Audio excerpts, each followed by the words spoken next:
সাবেক আইনমন্ত্রী আনিসুল হক এবং সাবেক প্রধানমন্ত্রী শেখ হাসিনার বেসরকারি শিল্প ও বিনিয়োগ উপদেষ্টা সালমান এফ রহমানকে ঢাকা মহানগর পুলিশের ডিএমপি গোয়েন্দা বিভাগের ডিবি কার্যালয়ে নেওয়া হয়েছে। গ্রেফতারের পর গতকাল মঙ্গলবার রাতে এই দুইজনকে ডিএমপির ডিবি কার্যালয়ে নেওয়া হয়। ডিএমপির ডিবির এক ঊর্ধ্বতন কর্মকর্তা গণমাধ্যমকে এ তথ্য নিশ্চিত করেছে। রাজধানীর নিউ মার্কেট থানার একটি মামলায় এই দুইজনকে গ্রেফতার করা হয়েছে। পুলিশের সূত্রে জানা গেছে, কোটা সংস্কারের দাবিতে বৈষম্য বিরোধী ছাত্র আন্দোলনের কর্মসূচি চলাকালে গত ১৬ জুলাই ঢাকা কলেজের সামনে সংঘর্ষে দুজন নিহত হন।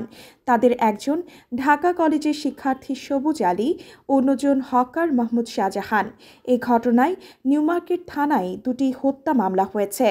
এইসব হত্যার ঘটনায় ইন্ধনদাতা হিসেবে আনিসুল হক ও সালমান এফ রহমানকে গ্রেফতার করা হয়েছে। গতরাতে ডিএমপির জনসংযোগ বিভাগ থেকে পাঠানো একটি খুদে বার্তায় বলা হয়, নৌপথে পালিয়ে যাওয়ার সময় ঢাকার সদরঘাট এলাকা থেকে আনিসুল হক ও সালমান এফ রহমানকে গ্রেফতার করে পুলিশ। ছাত্র জনতার আন্দোলনের মুখে শেখ হাসিনা ৫ আগস্ট প্রধানমন্ত্রীর পদ থেকে পদত্যাগ করে দেশ ছাড়ার পর তার মন্ত্রিসভার সদস্য ও আওয়ামী লীগের নেতারা আত্মগোপনে রয়েছেন। কেউ কেউ দেশ ছেড়েছেন বলে খবর এসেছে। এর মধ্যে আনিসুল হক ও সালমান এফ রহমানকে গ্রেফতারের কথা জানালো পুলিশ। বঙ্গবন্ধু শেখ মুজিবুর রহমান হত্যা মামলায় রাষ্ট্রপক্ষের কৌঁসুলি ছিলেন আইনজীবী আনিসুল হক।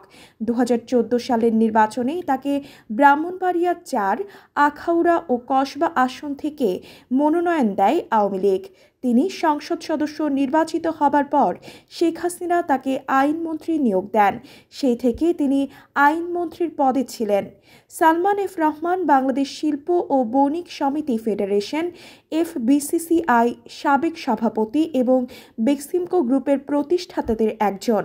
তিনি আওয়ামী লীগ সভাপতি শেখ হাসিনার বেসরকারি খাত বিষয়ক উপদেষ্টা ছিলেন। ২০১৮ সালের নির্বাচনে সালমান এফ রহমান ঢাকা ১ আসন থেকে নির্বাচন করে আওয়ামী লীগ থেকে সংসদ সদস্য হন। পরে তাকে নিজের বেসরকারি শিল্প ও বিনিয়োগ উপদেষ্টা পদে নিয়োগ দেন সাবেক প্রধানমন্ত্রী শেখ হাসিনা।